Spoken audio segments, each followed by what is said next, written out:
Telangana Congress MP అభ్యర్థుల ఎంపిక ప్రక్రియలో మరో అడుగు ముందుకు పడింది. ఇటీవల స్వీకరించిన దరఖాస్తులను పరిశీలించి స్క్రీనింగ్ కమిటీకి సమర్పించే జాబితాను రూపకల్పన చేసేందుకు ప్రదేశ్ ఎన్నికల కమిటీ గాంధీ భవన్లో సమావేశమైంది. ఏఐసీసీ ఇన్ఛార్జ్ దేవదాస్ మున్షి సమక్షంలో పీసీసీ చీఫ్ సీఎం రేవంత్ అధ్యక్షతన వహించారు. అయితే రాష్ట్రంలో అధికారంలోకి వచ్చిన జోష్లో ఉన్న కాంగ్రెస్ పార్టీ అభ్యర్థిత్వం కోసం పార్టీ నేతలే కాక వివిధ హోదాల్లో పనిచేస్తున్న అధికారులు సైతం పోటీ పడుతుండటం ఆసక్తికరంగా మారింది. మరిన్ని వివరాలు గాంధీ భవన్ నుంచి మా పొలిటికల్ బ్యూరో చీఫ్ శ్రీనివాస్ అందిస్తారు. అసెంబ్లీ ఎన్నికల్లో గెలుపుతో జోష్ మీద ఉన్న కాంగ్రెస్ పార్టీ ఎంపీ ఎన్నికలకు సిద్ధమవుతోంది. ఎంపీ ఎన్నికల్లో ప్రధానమైనటువంటి అభ్యర్థుల ఎంపికకు తొలిదశ కసరత్తు ప్రారంభమైంది. ప్రదేశ్ ఎన్నికల కమిటీ ఈ అభ్యర్థులను ఎంపీ స్థానాలకు అభ్యర్థులను వడపోత కార్యక్రమం చెప్పింది. తొలి విడత వడపోత కార్యక్రమం ఒక్కొక్క పార్లమెంటుకు 3 నుంచి 5 మంది అభ్యర్థులతో ఒక జాబితాను రూపొందించి అధిష్టానానికి పంపే కార్యక్రమాన్ని ప్రదేశ్ ఎన్నికల కమిటీ పీఈసీ బాధ్యత తీసుకుంది.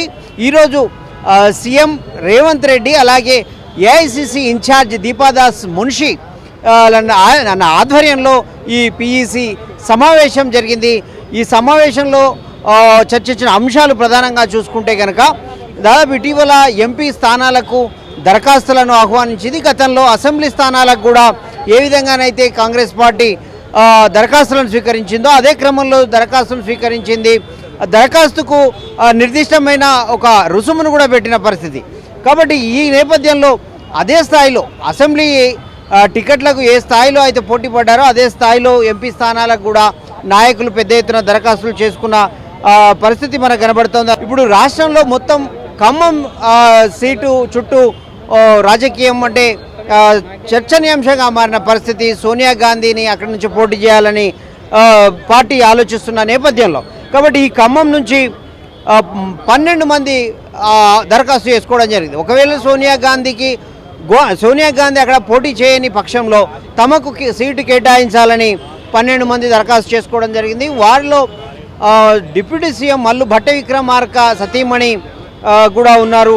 మాజీ హెల్త్ డైరెక్టర్ గడల శ్రీనివాసరావు 2 స్థానాలు ఖమ్మం ఇటు సికింద్రాబాద్ నుంచి టికెట్ ఆశిస్తున్నారు, దరఖాస్తు చేసుకున్నారు. అదేవిధంగా ఐఆర్ఎస్ అధికారి రమేష్ రాథోడ్ ఆదిలాబాద్ టికెట్కు దరఖాస్తు చేసుకున్నారు. అలాగే తెలుగు యూనివర్సిటీ రిజిస్ట్రార్ భట్టు కూడా దరఖాస్తు చేసుకున్న పరిస్థితి మనకు తెలుస్తుంది. అలాగే రవీందర్ గౌడ్ అని ఒక ప్రముఖ కంటి వైద్యుడు కూడా టికెట్ కోసం దరఖాస్తు చేసుకున్నట్లు మనకు తెలుస్తూ ఉంది. కాబట్టి ఇప్పటికీ దరఖాస్తు చేసుకున్న వాళ్ళలో ఇటు పార్టీ నేతలతో పాటు అటు అధికారులు కూడా ఉన్న పరిస్థితి. కొందరు పార్టీకి చాలా కాలంగా సేవలు అందిస్తూ ఒక సీనియర్ లీడర్లుగా జనాదరణ ఉన్న నేతలు దరఖాస్తు చేసుకోకపోయినా కూడా వాళ్ళ పేర్లను కూడా పరిశీలించి జాబితాలో ఏఐసీసీకి స్క్రీనింగ్ కమిటీకి పంపే అవకాశం ఉన్నట్లు తెలుస్తూ ఉంది. కాబట్టి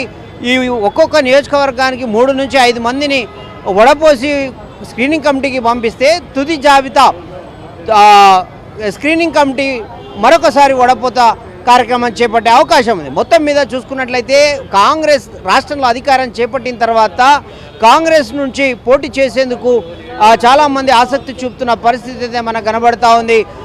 అప్పటి నుంచి కూడా అటు అసెంబ్లీ ఎన్నికలకు ఏ స్థాయిలో సందడిగా మారిందో గాంధీ భవన్ మరొకసారి ఎంపీ టికెట్లను ఆశించే వాళ్లతో కూడా సందడిగా మారిన పరిస్థితి మనం చూస్తున్నాం. వీడియో జర్నలిస్ట్ మాధవ్తో శ్రీనివాస్, సిటీ విజన్, హైదరాబాద్.